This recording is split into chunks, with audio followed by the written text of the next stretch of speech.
আসসালামু আলাইকুম। আফরিন কিচেনে আপনাদের সবাইকে ওয়েলকাম জানাচ্ছি আরো একবার। আশা করি সবাই ভালো আছেন। আজ আমি আপনাদের সাথে শেয়ার করব কালো জিরা দিয়ে পেঁপে ভাজি।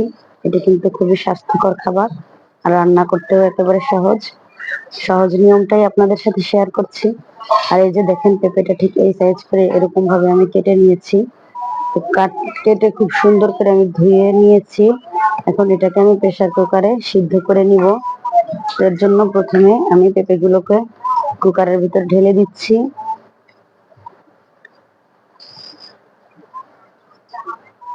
তো পেঁপেগুলোকে কিন্তু অবশ্যই এক সাইজে কাটতে হবে, তা না হলে কোনোটা সিদ্ধ হবে, কোনোটা কিন্তু সিদ্ধ হবে না। আর প্রেসার কুকারে কিন্তু সবাই সবকিছু রান্না করতে জানে না। তো আমি আপনাদেরকে দেখিয়ে দিচ্ছি এই ভাজিটাও কত সহজভাবে কিভাবে করা যায়। তো এখন এর জন্য আমি একটা তেজপাতা দিয়ে দিচ্ছি, আর সাথে দিয়ে দিব 2টা কাঁচামরিচ, আর সামান্য পেঁয়াজ কুচি দিয়ে দিচ্ছি, এই একটার মতো হবে।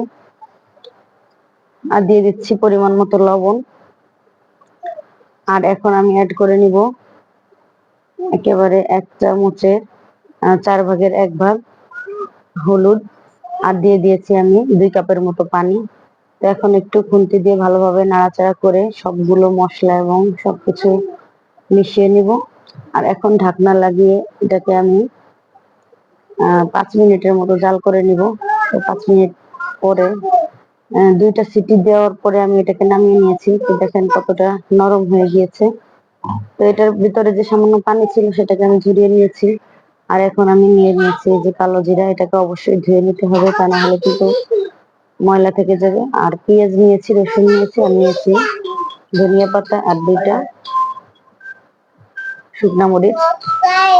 তো তেলটা গরম হয়ে গেলে এখন এর ভিতরে আমি দিয়ে দিব, প্রথমে কালো জিরা গুলো দিয়ে নিব।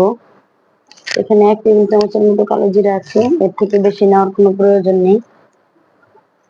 তেলের ভিতরে দেওয়ার পরে কিন্তু একটু ভাজা ভাজা হয়ে আসছে, তারপরে আমি পেঁয়াজ রসুন দিয়ে দিয়েছি। এখন আমি দিয়ে নিব যে 2টা শুকনা মরিচ রেখেছিলাম মাঝখান দিয়ে কেটে, তারপরে দিয়ে দিয়েছি। সবগুলোকে আমি এখন ভেজে নিব।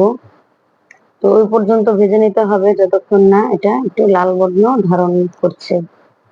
তো আপনাদের যদি আমার ভিডিওটি ভালো লেগে থাকে তাহলে অবশ্যই আমার চ্যানেলটিকে সাবস্ক্রাইব করে আমার পাশে থাকবে, আর আপনার মূল্যবান কমেন্ট করে যাবেন। তো এই তো লাল হয়ে আসছে 2-3 মিনিট ভাজার পরে। এখন আমি সেই পেঁপেগুলো ঢেলে দিচ্ছি। তো এখন খুব ভালোভাবে এটাকে নাড়াচাড়া করে নিতে হবে 3-4 মিনিটের মতো। এতে করে পেঁয়াজ ভাজার এবং কালো জিরা ভাজার যে একটা ঘ্রাণ আছে সেটা খুব ভালোভাবেই এটার সাথে যুক্ত হয়ে যাবে, খেতেও খুব ভালো লাগবে। কিছুক্ষণ নাড়াচাড়া করার পরে এখন আমি ধনিয়া পাতাগুলো দিয়ে দিয়েছি। তো এখন খুব ভালোভাবে আরো 2-3 মিনিট এটাকে আমি নাড়াচাড়া করে নিচ্ছি। এতে করে হালকা পরিমাণ পেঁপের গায়ে যে পানিটা ছিল সেটাও টেনে যাবে। আর এই ধনিয়া পাতা এবং অন্যান্য যা কিছু দিয়েছি সবকিছুর একটা ঘ্রাণ এই পেঁপের ভিতরে ঢুকবে। এতে খেতে খুব ফ্লেভারফুল হবে এবং মজাও হবে। দেখছেন আমি কিভাবে নাড়ছি।